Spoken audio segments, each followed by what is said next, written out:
Bismillahirrahmanirrahim. Assalamualaikum warahmatullahi wabarakatuh. InsyaAllah sebelum kita mulakan, tuan-tuan dan puan, sahabat sekalian boleh pakat share. Jom kita share bersama. Mudah-mudahan kita dapat manfaat bersama pada malam ni, insyaAllah. Tuan Nur Hafiz Al-Chenori, apa khabar? Boleh kita pakat-pakat share, insyaAllah, perkongsian kita pada malam ini. Mudah-mudahan kita sama-sama dapat berkongsi bagaimana mengurus rumah tangga dalam musim COVID-19, insyaAllah.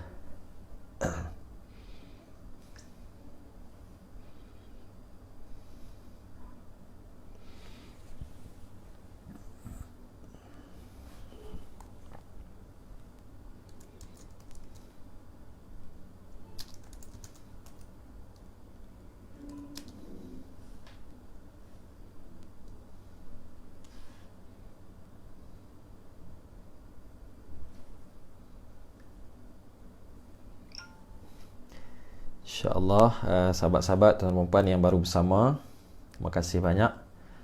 Jom kita share dulu.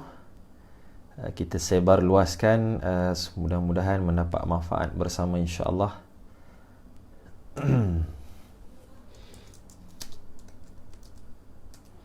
InsyaAllah kita akan pergi sekitar 30 ke 40 minit sahaja malam ni, termasuk dengan komen-komen tuan-tuan dan puan. Mungkin ada nak tambah, ada soal jawab dan sebagainya. Terima kasih sekali lagi. Dan boleh pakat like page Ikatan Sejahtera Muslim Intelektual Aisman kita ni, insyaAllah.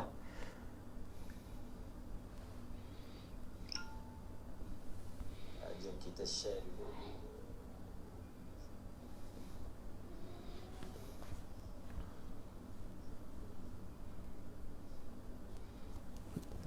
Ya, Tuan Saiful SJ telah bersama kita, alhamdulillah. Beliau merupakan Presiden NGO Aisman, Ikatan Sejahtera Muslim Intelektual, page rasmi yang kita live pada malam ini. Jadi tuan-tuan boleh sama-sama kita share kepada rakan-rakan kita. Kita sebarkan bersama kebaikan, manfaat, insya-Allah. InsyaAllah kita akan mula dalam 2 minit setengah. 2 minit setengah lagi, insyaAllah. Zulhelmi Alif, sahabat saya, ahlan. Abang Zul, kita akan bincang malam ni tentang pengurusan rumah tangga. Saya pun nak belajar dengan Abang Zul kita ni, insyaAllah. Kita pakat share dulu supaya ramai dapat manfaat, insyaAllah.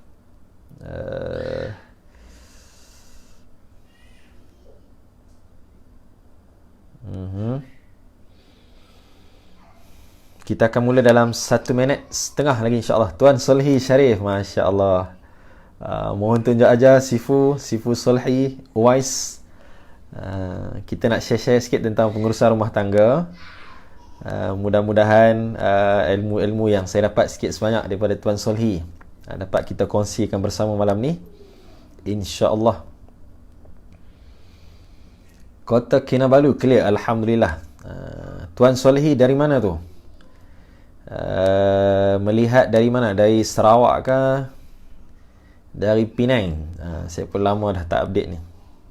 Tuan Solhi kita.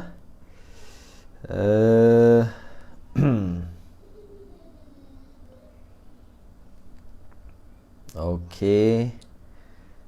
Jom kita pakat-pakat share dulu. Khususnya untuk pengantin-pengantin baru.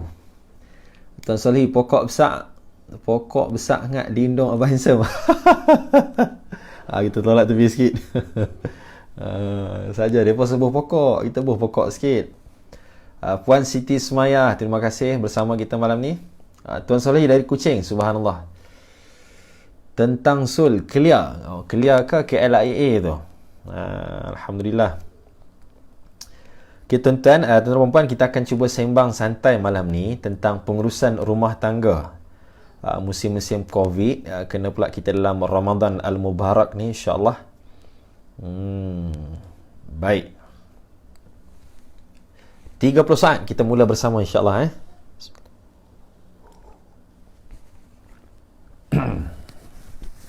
Tuan Syed Hamzi bersama, Alhamdulillah. Syed Hamzi semakin maju ke depan.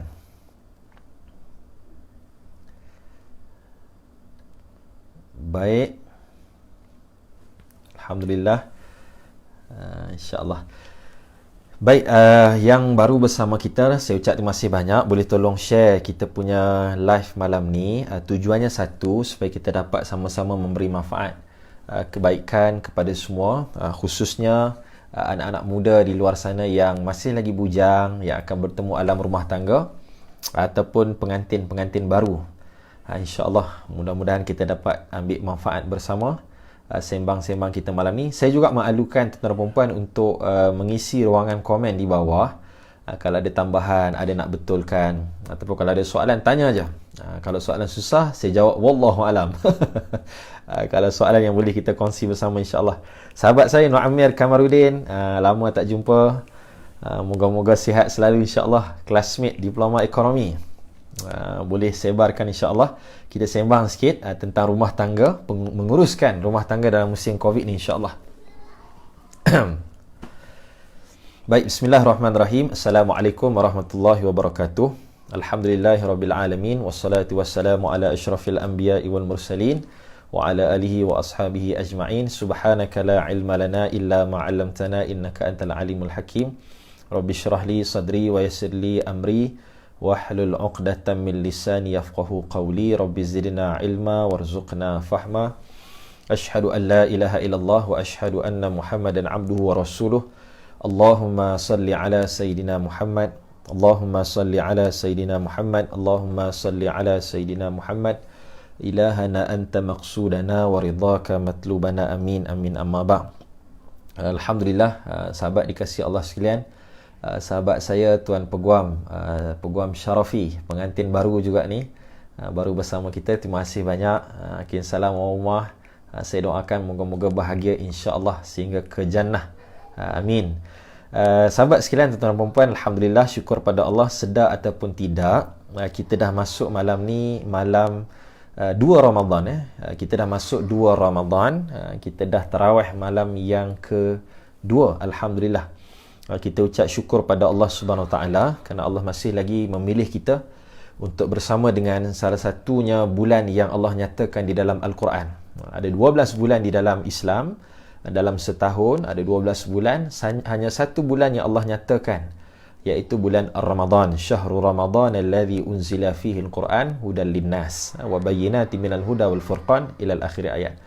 Maka bila Ramadan, bulan yang Allah nyatakan dalam Al-Quran, bermaksud ia bulan yang penuh barakah. Alhamdulillah, Syarafi, insya-Allah sahabat, terima kasih atas doanya. Saya tengok posting Facebook Syarafi petang tadi, bukan main lagi ya. Dia komen Ramadan Karim, saya dan isteri, baru dalam kurungan dah kahwin rupanya. Syarafi ni memang nakal dari dulu lagi ya. Isteri saya pun dah bersama, alhamdulillah, Nurul Hanisah Ahmad. Doakan moga abang dapat menyampaikan dengan baik kerana Allah Subhanahu Wa Taala, insya-Allah. Tuan-tuan dan puan, saya selalu memulakan dalam beberapa hari ni kalau ada perkongsian secara online tentang betapa bersyukurnya kita Allah pilih. Perasan tak kalau setiap kali nak masuk bulan Ramadan, kita akan diperingatkan dengan berita-berita kematian. Saya selalu sebut sebelum pada ini, antaranya Allahyarhamah Ustazah Syadia Abbas, yang kita pun kenal. Baru ni saya tengok 3 ke 4 hari lepas di TV Hijrah, ada tazkirah yang disampaikan oleh Ustazah Syadia Abbas. Subhanallah, beliau telah pun bertemu kembali ke rahmatullah, bertemu Allah Subhanahu Wa Taala, tapi pengisian tazkirah beliau masih lagi dikumandangkan di TV Al-Hijrah. Betapa kita sebut benarlah hadis Nabi SAW, idza mata ibnu adam inqata'a amaluhu illa min thalath. Bila matinya anak Adam, siapa? Kitalah. Kita semua bakal jenazah ni. Inqata'a amaluhu illa min thalath. Semua amalan kita akan terputus kecuali 3 perkara, tuan-tuan. Pertama, kita pun tahu waladin salihin yad'u lah. Doa anak yang soleh. Anak-anak soleh yang akan mendoakan kita. Terima kasih Tuan Faizan, Bukit Jalil, clear, alhamdulillah. Yang kedua Nabi sebut pada kita adalah al-ilmu yuntafa'u bih, ilmu yang bermanfaat, ilmu yang bermanfaat, yang dimanfaatkan. Macam saya sebut tadi, Allah yarhamah Ustazah Syadia Abbas, walaupun telah bertemu Allah, tapi ilmunya masih lagi diulang tayang di kaca televisyen, masih lagi didengari, masih lagi orang ambil pengajaran dan orang amalkan. Inilah kehebatan dan kelebihan mengamalkan ilmu. Alhamdulillah. Tuan Haji Saghir, Alhamdulillah, Kampung Pasir, jelas, Alhamdulillah. Sahabat saya Izzat Hafizullah, ahlan, kita baru mula. Izzat Hafizullah pun kira pengantin barulah.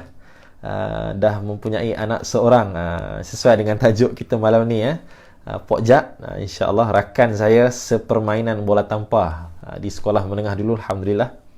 Dan yang ketiga Nabi sebut juga adalah sadaqatun jariyah. Bila kita meninggal, yang akan terus tak tanpa henti adalah sedekah jariah yang kita sumbangkan, yang kita wakaf, yang kita infakkan ketika hayat kita di dunia ni, Alhamdulillah. Jadi sahabat sekalian, Tuan Imam Abdul Rahim Edi, kita baru nak mula insya-Allah. Bila kita sebut tentang pengurusan rumah tangga, lagi-lagi kita dalam musim COVID-19, tuan-tuan perempuan, apa beza besarnya? Apa besarnya COVID-19, virus yang kita hadapi pada kali ini? Dia memberi kesan yang sangat dahsyat. Bukan orang kata bukan kaleng-kaleng lah. Alhamdulillah sihat Tuan Imam Edi, Alhamdulillah, salam Ramadan, Allahu akram. Mudah-mudahan kita istiqamah sehingga akhir Ramadan insya-Allah, kan? Antara yang besar dalam musim COVID-19 ini adalah bila kerajaan memerintahkan satu arahan yang kita namakan sebagai Perintah Kawalan Pergerakan, PKP. Semua orang mesti berada di rumah. Kalau ada pun yang bekerja mesti WFH, work from home, mesti bekerja di rumah, kan? Ataupun yang perlu keluar ke pejabat hanyalah golongan-golongan yang kita sifatkan produk yang mesti dikeluarkan secara harian untuk mencukupi bekalan makanan keperluan masyarakat. Adapun majoriti kita, saya yakin tuan-tuan puan juga yang sedang menonton ni, terima kasih. Kebanyakan kita adalah orang yang memang kena patuh kepada arahan Perintah Kawalan Pergerakan. Kak ipar saya pun masuk tu, Kak Imtiaz Khan. Saya suka membaca penulisan beliau. Tuan-tuan puan boleh follow Facebook Kak Imtiaz Khan kita ni. Suka menulis juga tentang parenting, kekeluargaan dan sebagainya. Sesuai dengan tajuk kita malam ni juga insya-Allah. Baik, kita nak sebut apa? Yang kita kena faham bila sebut tentang Perintah Kawalan Pergerakan adalah kita kembali memasuki satu keadaan yang kita sebut the new normal. Satu kebiasaan baru yang tak pernah berlaku sebelum pada ini. Ini disebut istilah yang dikeluarkan oleh Yang Amat Berhormat Perdana Menteri dalam dia punya perutusan baru ni. Yang Berhormat Tan Sri menyatakan, rakyat Malaysia, saya mohon untuk kita biasakan the new normal, satu kebiasaan baru. Apa kebiasaan baru? Sebelum pada ini, suami yang bekerja, ada kerja tetap yang bersifat office hour. Kita kena bangun seawal pagi, bangun seawal jam 5, 5.30, tahajud 2 rakaat, subuh, solat subuh berjemaah, kemudian ke pejabat. Kalau kita yang di KL Selangor ni, tolak pi tolak mai, campur jam dan sebagainya, tekan hon sana sini, katalah sampai rumah sekitar maghrib. Rajin lagi mandi, solat maghrib, bekerja ke Masjid Surau untuk mengikuti kuliah maghrib pula. Subhanallah. Syakirin Suhaimi, terima kasih bersama kita.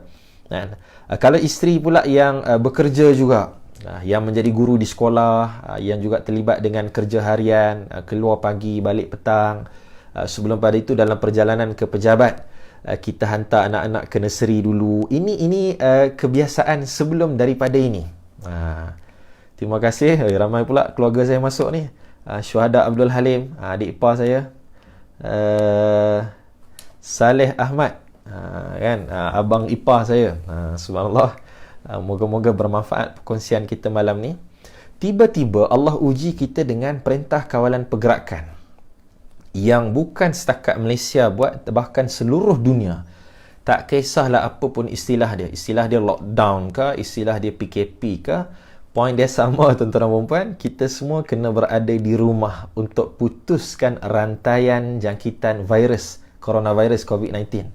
Ahlan Ustaz Faisal, Syafiq Jahar, sahabat lama, subhanallah, moga sihat semua. Jadi bila sebut tentang the new normal, PKP, dia agak memberikan kesan. Lagi-lagilah sebelum pada ni, kalau ibu yang ada anak kecil, suami isteri bekerja, normalnya adalah kita akan hantar anak ke nursery. Kemudian kita pun fokus seharian 8 pagi 5 petang di pejabat, mengadaklah laptop ke, mengajar dan sebagainya di office hour. Selepas jam 5, 6, 7 tu sehinggalah awal pagi esok, itulah masa dengan keluarga.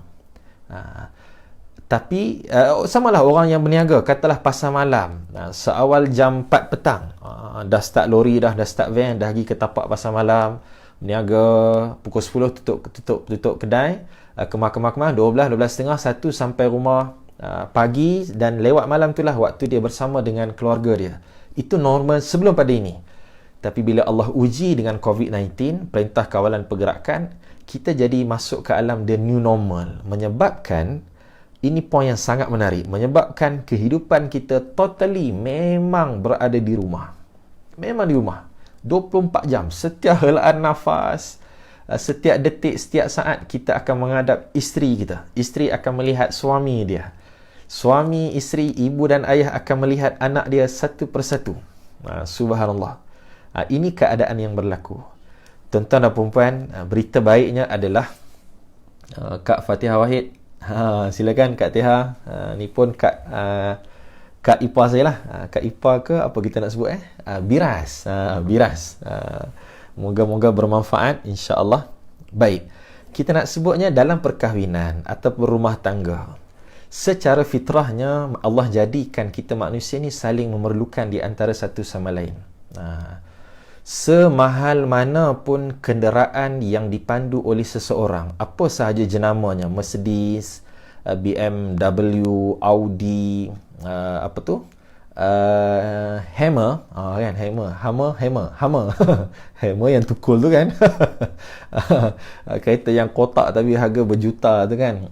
Tak kira lah Velfire ke Alphard ke, mahal mana pun kereta dia, dia kena sedar bahawa 4 biji tayar yang bergolek tu adalah hasil torehan penoreh getah di kampung. Kita kena sedar benda tu, kan. Sehebat mana pun, contohnya saya sediakan air nak minum malam ni, kan? Saya boleh minum segelas air ni, saya kena sedar bahawa berapa ribu orang yang terlibat dalam kilang menghasilkan gelas ni, cawan ni. Berapa ribu orang yang terlibat untuk proses pastikan air ni bersih dan selamat untuk diminum. Kan? Kita kena sedar bahawa dunia kita ni Allah jadikan secara fitrahnya tak ada orang yang boleh hidup berseorangan. Saya tak apa Ustaz, saya seorang-seorang, tak apa Ustaz. Saya kerja pun seorang je. Kerja saya pun online. No. Dia kena sedar bahawa ketika dia sedang duduk berseorangan, dia memakai pakaian, baju dan seluar, dia kena sedar baju dan seluar tu telah dijahit oleh ribuan orang. Ada tukang jahit yang menyebabkan dia boleh berpakaian. Subhanallah. Ini fitrah yang Allah jadikan kepada kita semua umat manusia. Apapun agama dia, apapun fahaman dia, dia saling memerlukan di antara satu sama lain. Beras mahal mana pun kita makan, kita kena sedar bahawa beras tadi diuruskan oleh pesawah-pesawah padi. Macam saya orang Kedah ni, kami di belah Kedah, di belah Pendang ke, mereka inilah yang bersawah padi menyebabkan kita boleh makan hasil beras tersebut. Waalaikumsalam. Tuan Razali Jasmi, Masjid Jumhuriah, subhanallah, rindu sangat dengan Ustaz. InsyaAllah lepas PKP kita jumpa, insyaAllah. Tuan Imran bin Yunus, orang kuat ayah saya ni, Waalaikumsalam. Aisyah Fatihah, kirim salam mukhlis, insyaAllah. Maka Allah nak jadikan, minta maaf tuan-tuan, saya mencelah ni, saya kena tegur orang-orang yang bersama kita ni, tanda meraihkan, terima kasih banyak bersama kita. Maka bila sebut Allah jadikan fitrah kita ni saling memerlukan, maka timbul satu poin besar di situ adalah kita tidak mampu menguruskan diri berseorangan, kecuali hendaklah saling melengkapi di antara satu sama lain. Complement each other, saling melengkapi di antara satu sama lain. Termasuklah di dalam urusan rumah tangga, apatah lagi dalam hal ehwal rumah tangga, kita saling memerlukan di antara satu sama lain. Ingat kunci ini, suami tidak boleh buat semua benda kecuali ada hal yang melibatkan kepakaran isteri. Isteri juga tidak boleh buat semua benda, tidak mampu menguruskan semua perkara, kecuali ada yang Allah dah susun. Ini adalah bidang kepakaran dan tanggungjawab seorang suami. Maka suami dan isteri saling memerlukan di antara satu sama lain. Anak tidak boleh hidup berseorangan kecuali adanya sentuhan, perhatian, bimbingan ibu dan ayah. Bila kita sebut tentang kekeluargaan, dia adalah soal saling kebergantungan di antara satu sama lain. Terima kasih Tuan Zulkarnain. Compliment each other. Hazwan Ahmad dari Sungai Petani, terima kasih banyak bersama kita. Alhamdulillah. Maka apa yang kita nak uruskan malam ni? Jom kita bincang. Saya cadangkan saya nak sebut 3 perkara. Tuan-tuan perempuan, dalam menguruskan rumah tangga kita ni, dengan musim PKP, musim COVID-19 ni, jom kita cuba bincang bagaimana pengurusan 3 perkara. Pertama, rumah tangga kita ni mestilah kita uruskan emosi ahli rumah tadi. Ataupun dalam bahasa ekonomi kita sebut household, isi rumah. Kita mestilah menguruskan emosi ahli rumah. Alia Amalina, sepupu saya, terima kasih banyak bersama Irfan Aqil, lama tak jumpa. Apa khabar lagu Khalifah? Ada yang baru ke? Irfan peminat lagu Khalifah. Azim Ismail, terima kasih bersama malam ni. Alhamdulillah. Syed Abu Abbas Al-Yahya, guru kita.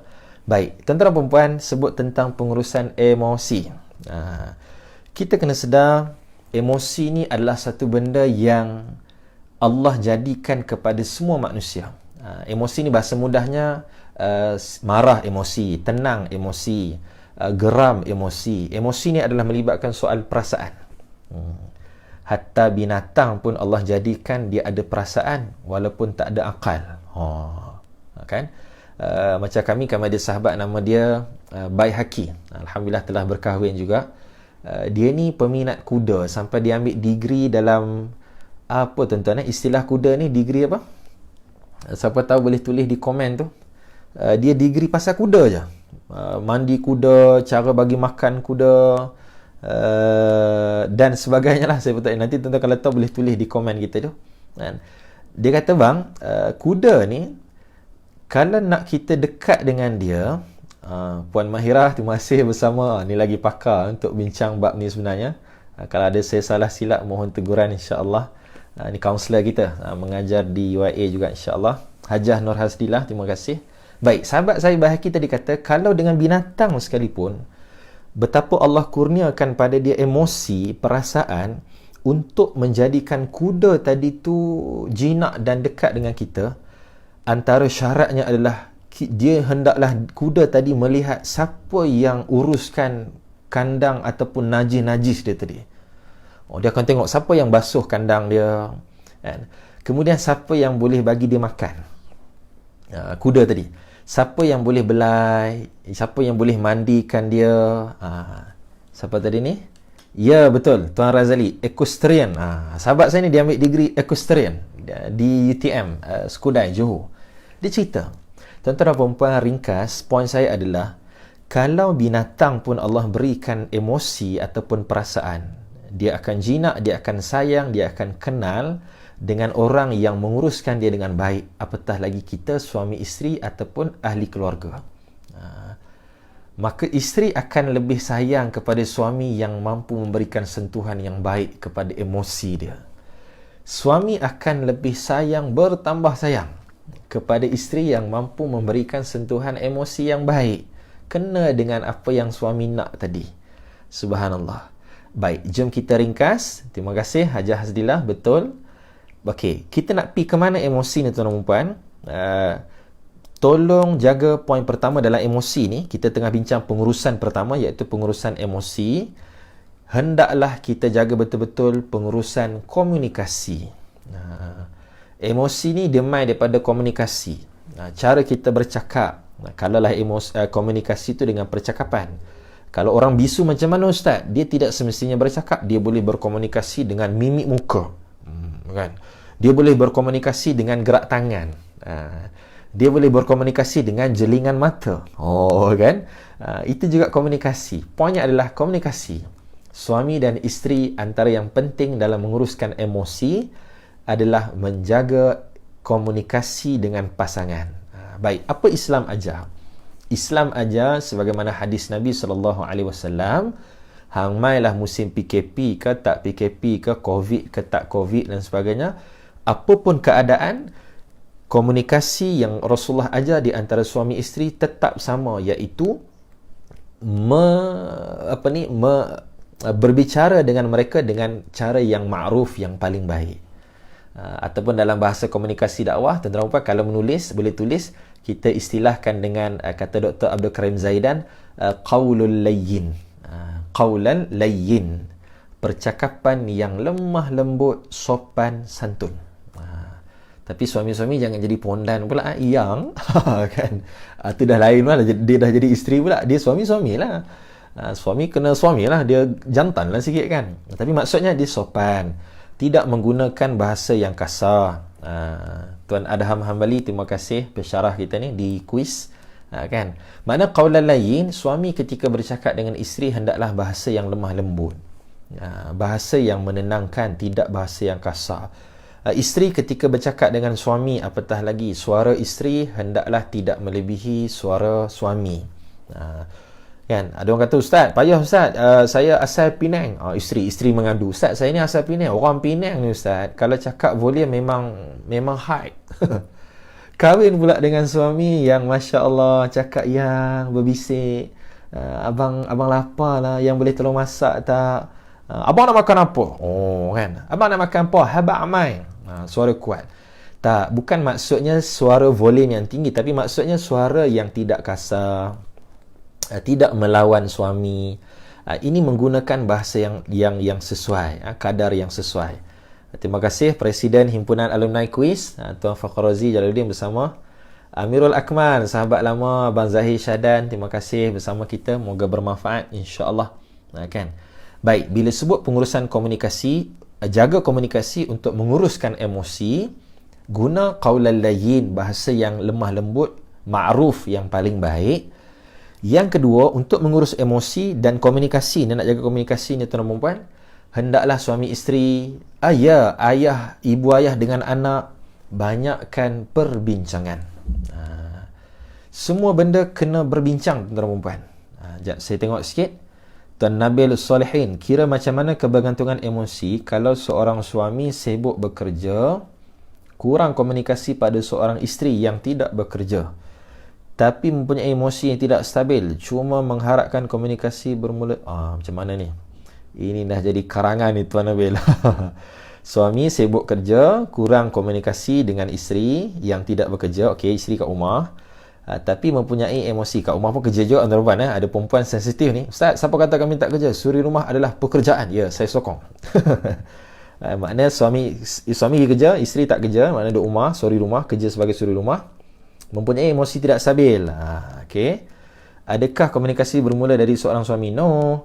Asas komunikasi adalah interaksi di antara A dan B. Dia tak jadi komunikasi kalau hanya ada penyampai, tak ada pendengar, penyampai, tak ada penerima. Maka bila kita sebut pengurusan komunikasi antara suami isteri, ibu ayah dan anak, maka dia soalan adalah siapa yang menyampai dan siapa yang menerima. Kedua-duanya mestilah dengan nada yang sama, iaitu qaulal layyin, yang ma'ruf, yang paling lembut, yang paling baik. Hak ni kita kena clear. Boleh kita? Ini secara ringkas. Sahabat saya Syukri Ali Masyidi, Syed Saleh Al-Habsyi, ni pun pengantin baru juga tu, gambar tengah dukung anak. Lebih kurang lah, ramai pengantin-pengantin baru juga bersama ni, anak-anak kecil lagi, subhanallah. Syukri pun anak baru berapa bulan. Syukri, boleh komen di bawah tu, lupa dah saya baru dapat anak tu. Baik tuan-tuan, satu komunikasi. Dalam mengurus komunikasi, banyakkan, kunci dia adalah banyakkan perbincangan. Kena banyak bincang tuan-tuan dan puan. Pasal apa banyak bincang? Saya bagi analogi mudah. Dekat tangan saya ni ada remote aircon. Okey.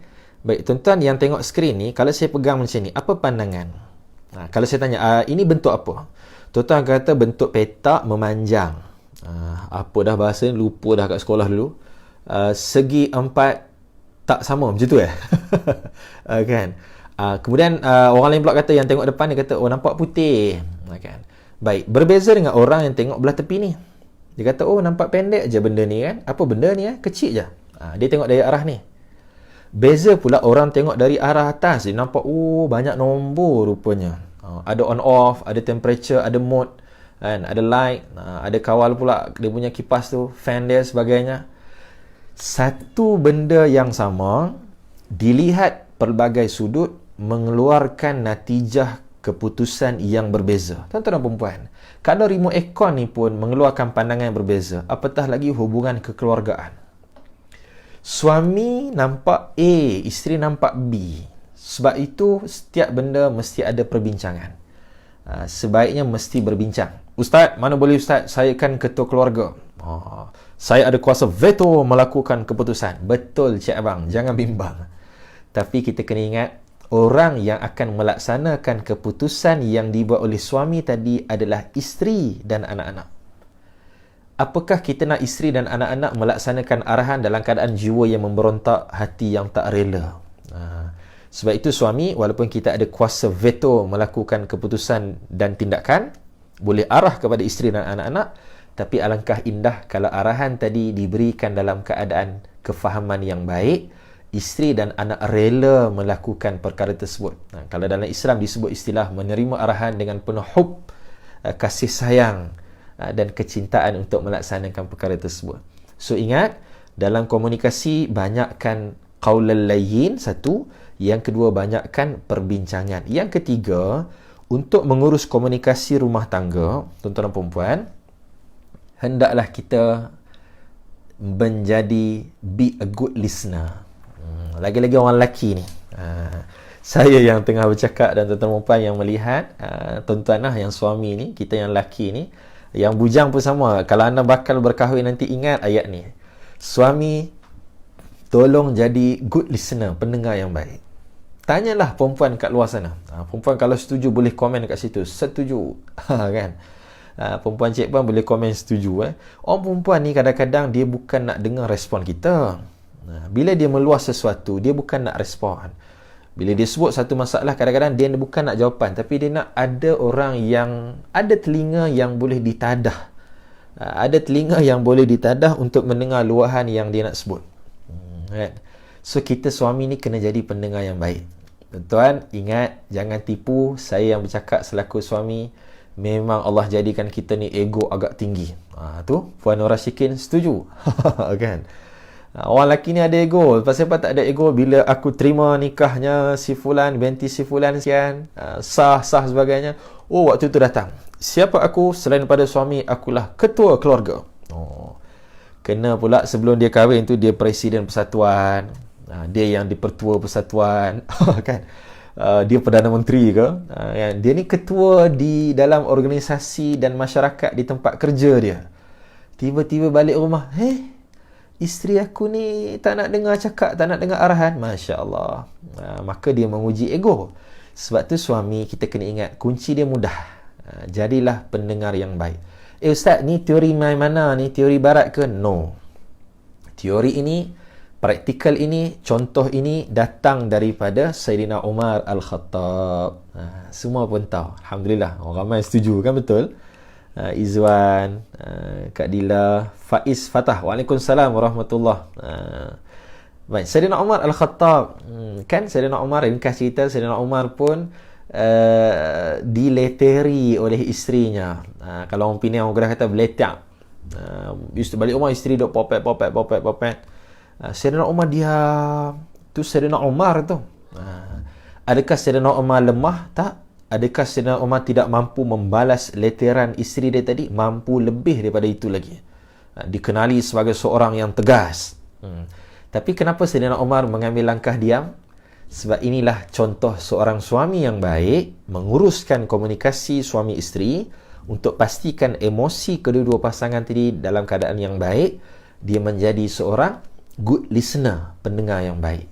InsyaAllah. Boleh kita? Baik. Amalina Nordin bersama, Alhamdulillah. Okey, selesai satu. Menguruskan rumah tangga musim COVID ni, sama-sama kita uruskan emosi. Saya ulang, kuncinya uruskan komunikasi. Macam mana nak urus komunikasi? Uruskan dengan dahulukan qaulal layyin, percakapan yang baik, yang ma'ruf, yang paling baik, yang disenangi oleh pasangan kita, keluarga kita. Dan yang kedua, banyakkan perbincangan. Jangan malu untuk berbincang. Walaupun kita dah ada keputusan, ajak juga berbincang. Sebab manusia ni dia suka sifat diraikan, kan? Dan yang ketiga dalam menguruskan komunikasi adalah jadi pendengar yang baik, good listener, insya-Allah. Okey, yang kedua. Okey. Siapa ada soalan celah-celah boleh tanya terus. Jangan bimbang. Okey, kita tak berapa lama sangat ni. Ada soalan, ada nak tambah, nak betulkan, Ustaz, salah, saya rasa begini. Terus tulis je tuan-tuan. Jangan risau. Apa yang saya cakap ni bukanlah tidak semestinya yang telah saya amalkan. Apa yang saya sebut ni, kita semua manusia ni masih dalam proses perjalanan. Masih sedang meniru, mencontohi amalan salafus salih, orang-orang alim terdahulu, masih lagi menuntut ilmu. Okey, yang kedua. Apa kita nak uruskan rumah tangga kita musim ni? Tuan-tuan dan perempuan, sahabat dikasihi Allah sekalian, jom kita uruskan pendidikan dalam rumah. Baik, bagaimana? Kuncinya adalah tolong ambil peluang perintah kawalan pergerakan, ambil peluang lagi Ramadan Al-Mubarak, bulan yang penuh keberkatan, kita pun semangat untuk beramal soleh pada Allah Subhanahu Wa Taala. Ingat kunci ni, tolong hidupkan suasana ilmu dalam rumah. Kena hidupkan suasana ilmu dalam rumah. Tuan-tuan dan perempuan, sahabat dikasihi Allah sekalian, Imam Asy-Syahid Hasan Al-Banna pernah berpesan dalam hayat dia. Kenapa saya sebut Asy-Syahid? Tuan-tuan, tak sempat saya hurai kat sini. Kita boleh buat tajuk lain, Hasan Al-Banna pula. Tuan-tuan tolong cari, kaji siapakah Asy-Syahid Imam Hasan Al-Banna. Kenapa sebut Asy-Syahid? Beliau pengasas gerakan Ikhwanul Muslimin di Mesir yang akhirnya dibom, dibunuh oleh musuh dengan bom dalam kenderaan beliau sendiri. Syahid ketika kalau tak salah saya dalam perjalanan nak pergi ke program Ikhwan pada waktu itu.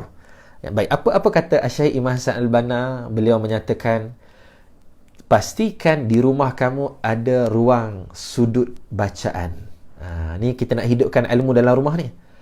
Tuan-tuan dan perempuan, musim ni lah, musim PKP ni lah, kita nak susun balik, dekor balik rumah kita tu, dekor balik, design elok balik, bagi ada sudut ruang pembacaan dalam rumah. Macam mana Ustaz? Mudah je tuan-tuan. Allah, Pak Ngah pula masuk. Pak Ngah minta maaf salah silap. Tok guru masuk ni kita malu lah. InsyaAllah moga sihat Pak Ngah nah. Baik, macam mana mudah ya tuan-tuan untuk hidupkan budaya ilmu ni? Nak sahut pesanan Syekh Imam Hasan Al-Banna, bagi ada sudut bacaan, paling kurang bagi ada mini library kat rumah. Ustaz, rumah saya kecil Ustaz, adik-adik ramai, kat mana pula nak buat mini library? Alah, sesimpel adalah sikit rak yang dikumpulkan buku-buku di situ. Tuan-tuan, mustahil tak ada koleksi buku di rumah. Buku sekolah, Quran, buku hadis, dan sebagainya, sirah, buku-buku fiqh, himpunkan bagi ada satu sudut. Paling kurang pun kita telah mewujudkan satu permulaan yang baik untuk ada suasana ilmu. Anak bangun pagi tengok, oh ada koleksi buku, kan? Isteri tengok, suami tengok, baca nombor 2. Kita baru lepas 2 hari buku sedunia. Subhanallah, kan? Baca, insya-Allah memang kena baca, buku kena baca lah kan, takkan hiasannya. Tapi bagi ada sudut yang kita hidupkan suasana ilmu, tuan-tuan dan puan, kita kena ingat menguruskan rumah tangga, lagi-lagi ibu dan ayah yang mempunyai anak. Apa pesan Nabi SAW? Apa ni? Allah, saya lupa pula dia punya matan dia. Ni Allah baru bagi, tak rancang nak sebut.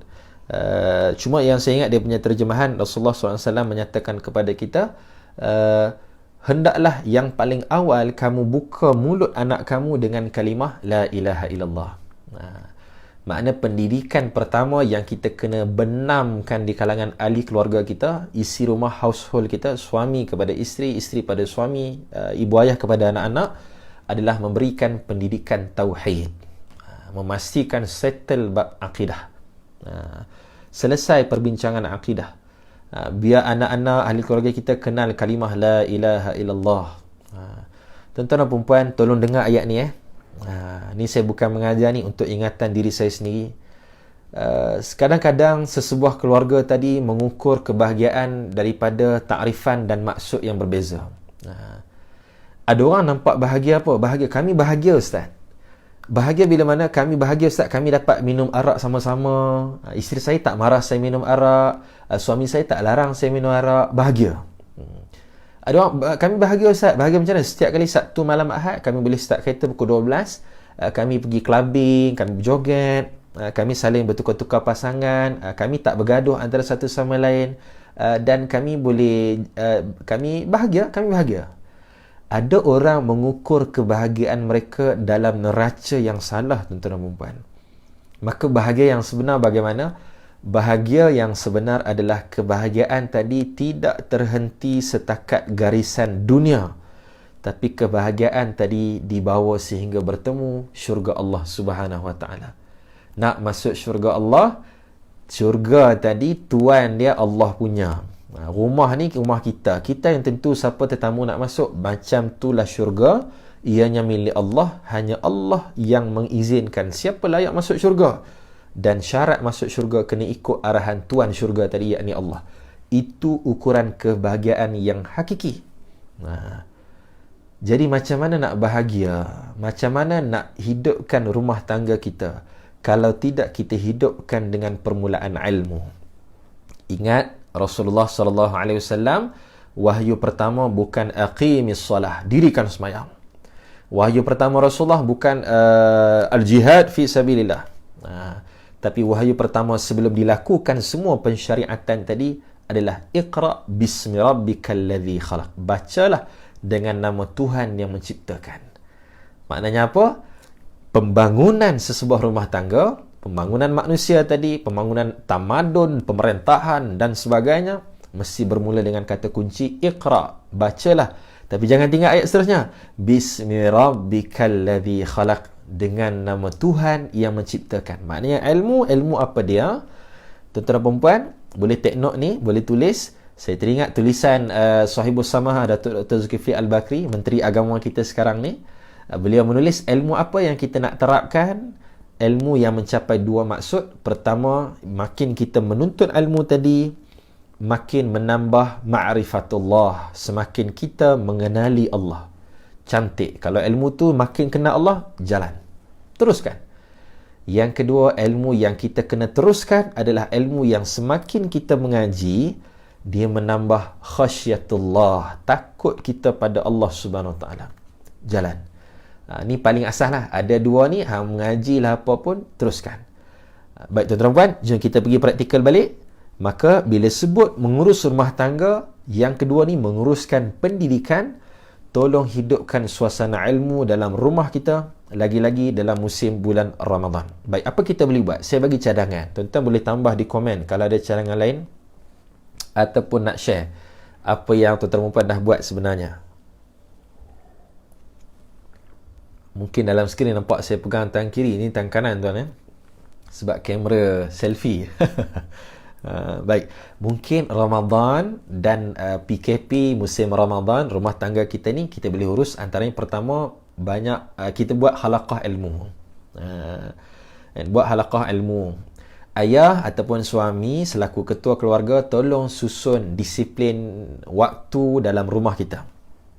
Waktu bila yang abah nak, waktu ni semua mak ke anak ke kat along-along acik acu duduk kat sini. Pukul berapa? Lepas Zuhur contohnya. Lepas Zuhur abah nak baca hadis. Lepas Zuhur satu hadis. Silakan. Khalaqah ilmu. Ustaz, saya tak mengaji bidang agama Ustaz. Macam mana nak baca? Allah tuan-tuan, baca je. Baca je.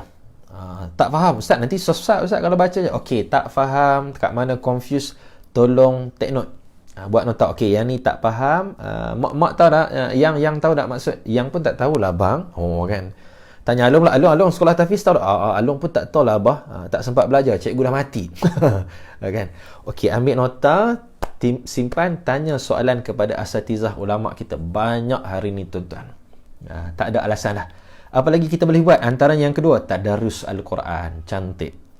Ni tradisi sunnah Nabi SAW. Kan? Tadarus adalah sunnah Nabi SAW menjelang Ramadan Al-Mubarak. Setiap kali Ramadan, Rasulullah akan bertadarus dengan malaikat Jibril alaihissalam. Khatam Al-Quran sebulan Ramadan. Nabi baca berdepan. Sebab itu tadarus, jangan silapkan konsep dia. Kan, saya tengok ada kawan-kawan kita yang, minta maaf, ada kawan-kawan kita yang buat tadarus online. Sebab PKP kan Ustaz, boleh, tak ada masalah. Tapi tolong jaga konsep tadarus yang sebenar. Tadarus ni adalah kita baca, orang lain dengar. Apa tujuan dengar? Dia nak check dan betulkan bacaan. Dia pula baca, kita dengar, kita check, kalau ada salah kita betulkan bacaan. Itu konsep tadarus. Okey. Jadi dalam Ramadan, musim PKP, kita uruskan pendidikan, kita boleh buat tadarus Al-Quran, pakat baca. Lagi-lagi lepas tarawih cantik kan? Ustaz, payahlah Ustaz, anak saya lepas tarawih dah cergas macam saya lagi lah. Anak sulung 4 tahun. Anak nombor 2 setahun lebih. Kan? Memang duk melintah depan kita lah. Quran kita dia pergi tutup, paling macam-macam. Setting lah, contoh anak kita tidur tengah hari lepas zuhur. Okay, setting lah waktu lepas zuhur itulah waktu baca Quran suami isteri. Kalau anak dah besar lagi, Masya Allah, Tabarakallah, mudah tadarus masing-masing. Cuma poin dia adalah tolong susun, buat jadual, disiplin waktu, bagaimana kita nak hidupkan suasana ilmu dalam rumah. Tuan-tuan, boleh mula Al-Quran, kemudian pergi pada hadis, kemudian cari kitab-kitab sirah, boleh baca sirah dan sebagainya. Ataupun boleh tengoklah, macam di atas meja saya ni, boleh baca balik 206 permasalahan puasa, karangan Ustaz Muhadir Haji Jol, boleh tengok balik. Ataupun boleh tengok tentang Rasulullah sallallahu alaihi wasallam, Q&A tentang Rasulullah, mengenali jasad ataupun mengenali perjalanan hidup Nabi sallallahu alaihi wasallam, boleh tengok. Ataupun online pun banyak rakaman-rakaman dan sebagainya, insya-Allah. Baik, yang kedua. Yang ketiga, apa kita nak urus rumah tangga kita dalam musim PKP dan COVID-19, tuan-tuan? Terima kasih yang masih bersama kita ni. Yang ketiga dan yang terakhir saya nak sebut di sini adalah sama-sama kita uruskan ekonomi ataupun keuangan rumah tangga. Tolong uruskan ekonomi dan keuangan rumah tangga kita. Sebab kita yakin musim COVID-19 ni, ujian wabak, atau kita boleh sebut sebagai bala daripada Allah SWT, macam-macam lah. Ikut bagaimana kita meletakkan hikmah di atas diri kita sendiri. Ada orang melihat COVID-19 ni sebagai bala Allah. Okey, tak apa, diambil untuk bala, sebagai muhasabah. Ada orang melihat COVID ni sebagai ujian Allah SWT. Pilah kot mana pun, semua golongan, semua orang merasai COVID-19 ni. Maka semua orang juga bukan setakat terjejas dari sudut urusan kehidupan, yang pasti adalah terjejas dari sudut sumber keuangan. Ramailah macam baru ni artis-artis bunyi kan, bila kerajaan isytiharkan pakej ransangan prihatin. Mana untuk kami golongan artis, kan, kami yang ustaz-ustaz ni diam je kan. Ustaz-ustaz kadang-kadang yang full time masjid surau ni pun, mereka juga ada yang terjejas. Subhanallah, ujian masing-masing. Maka dalam kondisi keuangan yang terhad, kondisi ekonomi yang terhad, tuan-tuan dan puan, suami-suami sekalian jangan main-main. Isteri pun jangan main-main. Bab ekonomi ni bab yang sangat besar. Okey, bab yang sangat besar. Pilah kot mana pun, manusia akan berbincang persoalan ekonomi. Cuma kita selaku orang yang beriman, insya-Allah kita akan menyuluh, melihat ekonomi dengan suluhan wahyu, dengan suluhan iman, dengan suluhan bagaimana panduan agama Allah Subhanahu Wa Taala, kan, insya-Allah. Baik, maka apa kita nak buat? Pertama, menguruskan ekonomi ataupun keuangan keluarga. Tuan-tuan dan puan, tolong rancang perbelanjaan. Memang kita kena rancang perbelanjaan. Jangan main-main ekonomi.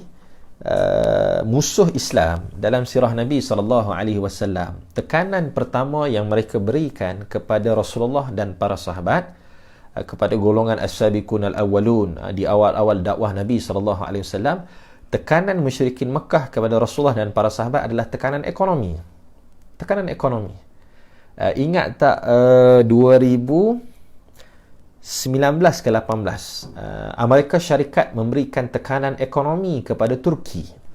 Bila Turki menyatakan sokongan kepada Palestin, bila Turki menegur kuasa-kuasa besar dunia ni, Amerika Syarikat memberikan tekanan dari sudut sehingga menyebabkan Turkish lira jatuh nilai mata wang Turki. Yes, ini sejarah yang berulang. Sebab sirah telah membuktikan musyrikin Mekah, mereka memulakan tekanan kepada Rasulullah dan para sahabat umat Islam pada waktu itu dengan tekanan ekonomi. Berapa tahun tuan-tuan? 3 tahun. 3 tahun. Waktu itu digazetkan di dalam Parlimen Mekah. Abu Jahal, Perdana Menteri waktu itu, menteri-menteri Abu Sufyan, siapa lagi, Abu Lahab, kan. Waktu itu mereka setuju, kita yang mana ada tokoh-tokoh bisnes ni jangan berurus niaga dengan Muhammad dan kelompok dia. Rasulullah jangan berurus niaga. 3 tahun. 3 tahun Rasulullah dan para sahabat berada di satu tempat menunggu sehinggalah tahun keempat, barulah selesai peristiwa tersebut. Maka kita nak sebut, balik pada rumah tangga kita ni, suami isteri menghadapi situasi COVID-19, PKP, keuangan yang terjejas. Yang ketiga ni, tolong urus ekonomi keuangan kita dengan rancang perbelanjaan. Tolong senarai apa yang mesti selesai setiap bulan. Contoh yang menyewa rumah, bagi selesai apa saja keuangan duit yang dapat, hasil titik peluh kita, sewa rumah bagi settle. Yang beruntunglah yang dapat pelepasan moratorium 6 bulan pengecualian, selesai. Tapi jangan lupa, jangan boros lagi. 6 bulan tanpa bayaran sewa rumah tadi, dia bukan tak bayar, dia bawa ke 6 bulan ke belakang. Dia tambah ke belakang. Segala pinjaman, loan dan sebagainya. Maka suami isteri hendaklah kita rancang perbelanjaan bagi selesai. Apa lagi yang kena selesai? Barangan makan minum, barang dapur. Kalau dalam fiqhul awlawiyat, ini semua kita namakan dengan Syekh Yusuf Al-Qardawi antaranya menamakan ini dengan perkara daruriyat, perkara keperluan. Daruri, kalau tak ada benda ni tak boleh hidup, iaitu makan. Makna duit yang kita ada paling kurang bagi settle hal-hal urusan dapur, kan, dia selesai. Maka kena rancang perbelanjaan. Kemudian antara dalam perancangan perbelanjaan juga, yang kedua, pengurusan ekonomi keuangan rumah tangga kita ni adalah tolong lihat keutamaan. Ini yang saya sebut tadi. Kekanda saya Ustaz Azam Azizi, subhanallah, bersama kita dari Kelantan, Darul Naim, di Pasir Pekan. Terima kasih abang. Okey. Apa tadi? Yang kedua, lihat keutamaan. Tolong susun. Kita kena belanja mengikut keperluan, bukan kehendak. Contoh mudah lah Ustaz. Contoh mudahnya tuan-tuan dan puan, sebelum ni kalau tak COVID-19, tak PKP ni adalah McDonald ni adalah makanan mingguan lah. Ustaz Hafizan, subhanallah, sahabat lama yang saya kasihi. Ahlan, kirim salam Ustazah Jiah. Moga bermanfaat malam ni insya-Allah. Maka kehendak sebelum ni kalau kita tea leaf kan, satu cawan RM7-8. Itu di musim di luar PKP. Maka musim ujian COVID PKP ni, ia tidak lagi menjadi keperluan, dia jadi kehendak. Maka benda-benda ni dikesampingkan. Domino Pizza, Pizza Hut, kecuali yang duit lebih lah, itu kita tak bincang lah. Kita bincang mereka yang terjejas keuangan. Maka suami isteri kena jaga, sebab benda ni melibatkan soal kestabilan sesebuah rumah tangga tadi. Dan kemudian apa kita nak buat lagi? Yang ketiga, menguruskan ekonomi keuangan keluarga ni dalam musim yang kita ada ni, berjimat cermat. Berjimat cermat. Pak Jang Ali, Pak Jang, kirim salam Mak Jang. Lama tak jumpa, rindu Tok Jang. Muhammad Ilyas, waalaikumsalam warahmatullahi. Baik, berjimat cermat. Maksudnya yes, kalau tadi kita tak beli kehendak, kita hanya beli keperluan, perkara yang Islam sebut sebagai daruri, kan? Tapi di kalangan yang daruriyat ni pula kita jimat. Tuan-tuan dan puan, berita baiknya adalah perutusan Perdana Menteri semalam menggambarkan bahawa kemungkinan benda ni akan berlarutan. PKP ni akan pergi sampai ke Aidilfitri. Lepas pada itu saya bincang dengan rakan-rakan bisnes pun, khususnya mereka dalam industri latihan, training consultant, boleh pergi paling awal hingga November ni baru boleh meneruskan bisnes mereka. Dan sekolah pun nampak macam tak apa nak ada gaya lagi untuk boleh hadir ke sekolah, kan. Ketua Pengarah Kesihatan pun pernah menyebutkan tidak boleh ada sebarang himpunan ataupun kumpulan ramai sehingga akhir tahun. Maknanya kalaupun PKP ni selesai, urusan kehidupan kita memang jadi new normal, kebiasaan baru. Maka pengurusan keuangan keluarga juga akan jadi satu pengurusan yang baru. Baik, balik pada tadi, perkara yang keperluan pun kita melakukan penjimatan. Analogi mudah lah, analogi mudah. Sebelum ni apa, beli ayam 2 ekor, kali ni beli seekor, contoh. Kan, sebelum ni nasi 3 pinggan, kali ni makan sepinggan setengah. Ni analogi mudah lah, analogi yang tidaklah terlalu praktikal, cuma nak beri mudah faham. Kita melakukan sedikit penjimatan. Contohlah yang saya buat, secara praktikal. Sebelum COVID-19 PKP ni, udang sotong ni kerap lah beli. Kan? Tapi bila dah main dengan COVID, PKP, keuangan kita pun jangan tipulah, terjejas, Allah uji kita. Maka saya beli yang memang keperluan, yang jimat pula. Apa dia? Ayam dengan ikan je. 2 je. Lajak sikit daging. Kan, maknanya ayam sotong udang ni kan dia mahal sikit daripada geng-geng yang tadi tu. Itu contoh keperluan tapi kita jimatkan sikit, insya-Allah. Umi Salma, ni sahabat lama juga, sahabat kami. Kalau pasangan yang ber-PJJ musim ni, apa pandangan ustaz? Macam mana nak urus dan settle urusan bersama-sama dan apa yang perlu difokuskan? Bismillah. Baik, menarik soalan. Kalau PJJ, pasangan duduk jauh, suami duduk di Baling, Kedah, isteri mengajar di mana? Bintulu, Sarawak. Contohnya kan, macam ada sahabat saya, isteri di Terengganu, suami di Sandakan. Contoh kan, apa yang perlu dia buat? Okay, pertama, pastikan komunikasi suami isteri tidak terputus dan terjejas. Ini cadangan saya. Pastikan komunikasi suami isteri tidak terjejas. Maknanya kerapkan perhubungan, selalu berhubung. Tak kisah by call, video call, Zoom ke, Skype ke, Webex ke, apa sama istilah hari ni. Pastikan sentiasa berhubung. Saya ada kenal seorang hamba Allah ni, tuan-tuan, Umi Salmah, menarik soalan. Rutin dia, sebab dia ni jarang di rumah. Dia buat training consultant, selalu keluar, jumpa macam-macam orang. Kadang-kadang 3 hari baru balik, 4 hari baru balik, 5 hari baru balik. Kalau balik pun 1 malam, lepas tu keluar balik. Rutin dia buat jadual. Setiap kali sebelum solat Zuhur, mesti call isteri dan anak-anak. Dia buat jadual. Dan kita kena buat jadual juga, kan? Dia buat jadual, mesti jaga komunikasi. Yang pertama. Yang kedua, saya cadang suami isteri yang PJJ ni, sila pastikan urusan keperluan tanggungan kita tu pun selesai. Tuan-tuan dan puan, suami hati-hati, walaupun isteri anda seorang yang bekerjaya, duduk PJJ jauh, tak duduk sekali, tapi tolong pastikan urusan nafkah dia kita selesaikan. Ingat, kita wajib beri nafkah bulanan pada dia. Walaupun dia tu kaya pada kita. Mungkin gaji dia lebih besar daripada kita. Kita suami gaji kecil. Contohnya lah, dia gaji 5, kita gaji 3, contoh. Tapi daripada 3 tu mesti ada portion bahagian untuk nafkah isteri. Sebab ia kewajipan dalam Islam. Jaga.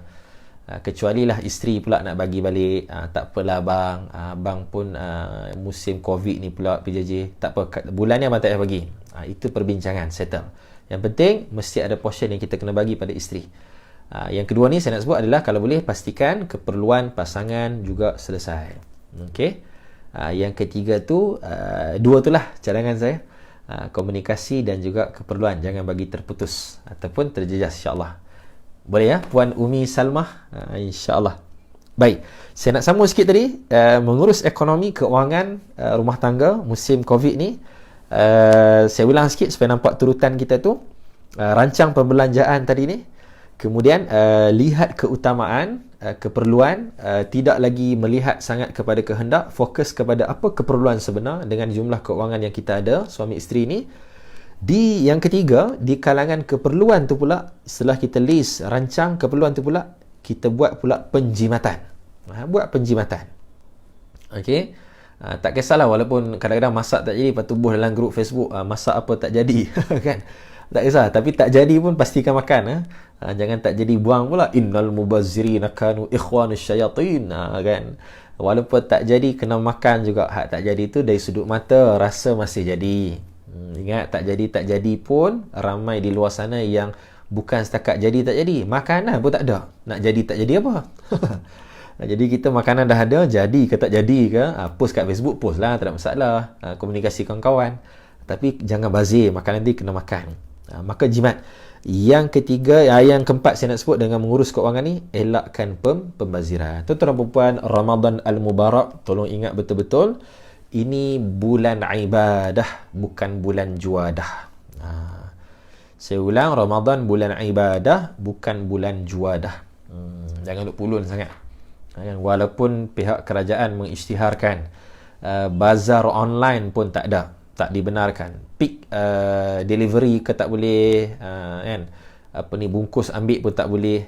Tapi kita tahu bahawa bisnes masih berjalan, dan kita pun galakkan tuan-tuan dan puan, kalau tahu nombor-nombor kontak orang yang buat delivery, bantu mereka, bantu peniaga ini. Saya kenal, saya tinggal di area kuis ni tuan-tuan dan puan.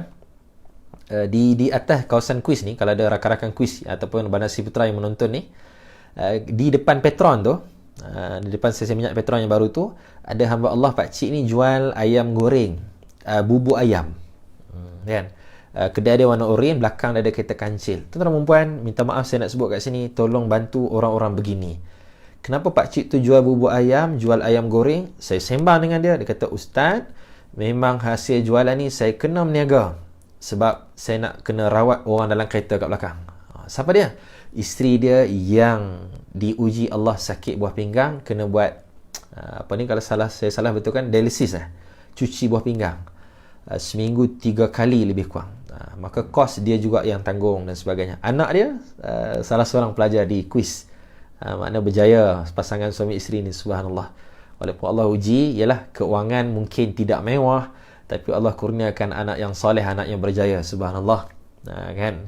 Waja'alna lil muttaqina imama, kan? Menjadikan imam di kalangan anak-anak dia, penyejuk mata, alhamdulillah. Maka peniaga-peniaga macam ni kita kena tolong, kena bantu dia, tak ada masalah. Tapi syarat jangan membazir, tuan-tuan dan puan. Ni kita boleh pakat-pakat peringat bersama-sama, insya-Allah. Okey. Dah 1 jam 2 minit dah kita, insya-Allah. Baik, ringkas kita, saya ulang sikit sebagai akhir kita ni. Alhamdulillah, terima kasih yang bersama. Jom kita review sekali lagi.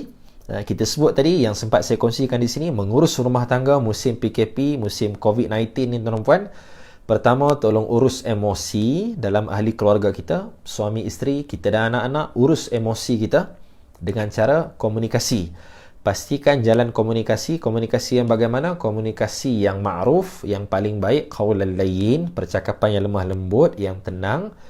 Yang kedua, banyakkan berbincang. Okey, walaupun kita boleh buat keputusan, kita dah ada keputusan, dah ada pandangan sendiri, tapi tetap berbincang dengan kalangan ahli keluarga kita. Okey. Kemudian yang seterusnya, dalam bab emosi, komunikasi ni menjadi pendengar yang baik. Okey. Yang kedua, kita nak kena uruskan pendidikan, mengurus pendidikan dalam keluarga kita, rumah tangga kita. Kunci dia, hidupkan suasana ilmu, buatlah halaqah bulatan ilmu, tetapkan jadual, disiplin pembacaan. Bila suami nak baca, isteri dengar, isteri baca, suami dengar, ulang kaji. Kalau anak-anak ulang kaji pelajaran, jangan terhenti. Dan yang paling tepat juga Ramadan kita ni, tadarus Al-Quran. Masing-masing buka Al-Quran, tadarus, cek bacaan, tengok terjemahan, rajin lagi semak tafsir Al-Quran, supaya kita dapat tadabbur Al-Quran. Okey, kemudian yang ketiga, yang terakhir kita sebut tadi ni adalah menguruskan ekonomi, keuangan rumah tangga. Kita tahu semua terjejas. Pertama, rancang perbelanjaan. Kita mendapat bayangan, mungkin wal'ayazubillah, kita pakat doa dengan barakah Ramadan, Covid ni segera berlalu, segera Allah hapuskan. Dengan hapusnya Covid, menambahkan keimanan muhasabah kita. Jangan Covid-19 pergi, kita makin seronok, balik asal balik. Wal'ayazubillah. Okey, maka disebabkan PKP ni tak tahu lama mana lagi, kita kena rancang perbelanjaan. Yang kedua, lihat keutamaan. Tidak sangat melihat kepada kehendak, tapi lihat kepada keperluan. Yang ketiga, di kalangan keperluan tu pula, susun untuk penjimatan. Memang keperluan ada 4, tapi disebabkan jimat jadi 2. Jimat. Okey. Yang keempat adalah tidak membazir. Maka jangan ada pembaziran. Pembaziran ni masalah. Bukan sebab apa, dia bukan masalah saja di dunia, tapi dia juga bermasalah ketika berhadapan dengan Allah Subhanahu wa ta'ala. Jadi tuan-tuan dan puan, saya ingat sekadar itu sahaja. 1 jam ni masalah berceramah ni. Saya cakap kat isteri nak cakap setengah jam, 40 minit je. Tapi jadi sampai sejam, Masya Allah. Kan? Kasyah Arifin, salam. Ustazah Maryam, terima kasih. Jadi tuan-tuan, wallahualam sekadar itu. Kita tutup dengan bacaan doa.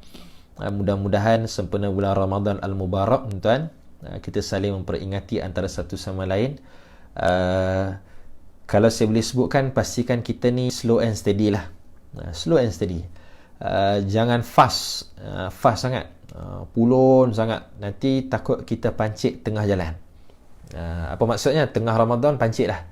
Itu yang jadi akhir Ramadan, makin lesu, makin malas. Bimbang kita terlepas satu malam yang sangat mahal, yang tidak berlaku dalam 365 hari yang lain, iaitu Lailatul Qadr. Kan, malam 1000, lebih baik daripada 1000 bulan.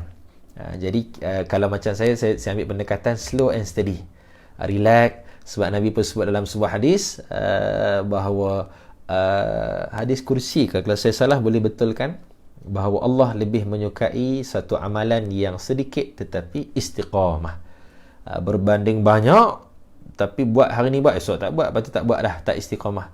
Maka sedikit tapi istiqamah, kita try practice dalam bulan Ramadan Al-Mubarak ni, insyaAllah. Sama-sama kita pulun. Mudah-mudahan Allah pilih kita, Allah jadikan kita istiqamah, dan pakat doa mudah-mudahan kita bertemu dengan malam Lailatul Qadar. Ingat tuan-tuan, tips nak bertemu Lailatul Qadar sebagaimana dinyatakan oleh para ulama dan sandaran hadis Nabi SAW, seminimum seseorang yang memelihara solat maghrib dan isyak berjemaah pada malam tersebut. Kan?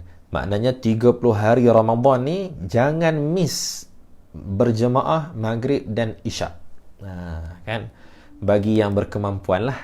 Maknanya isteri dia tak cuti bulan Ramadan ni, contohlah kan, maka boleh berjemaah di rumah, boleh berjemaah dengan anak-anak, jaga berjemaah maghrib dan isyak.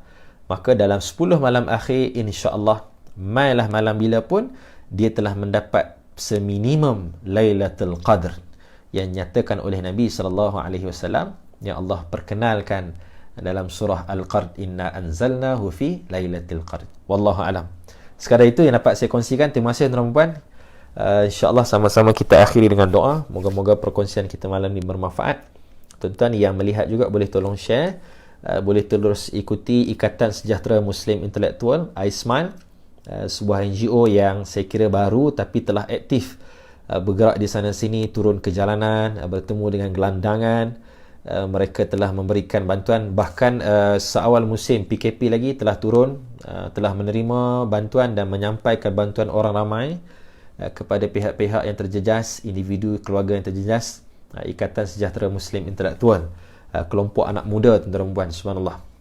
Jadi boleh like page mereka, boleh sebarkan, moga-moga bermanfaat.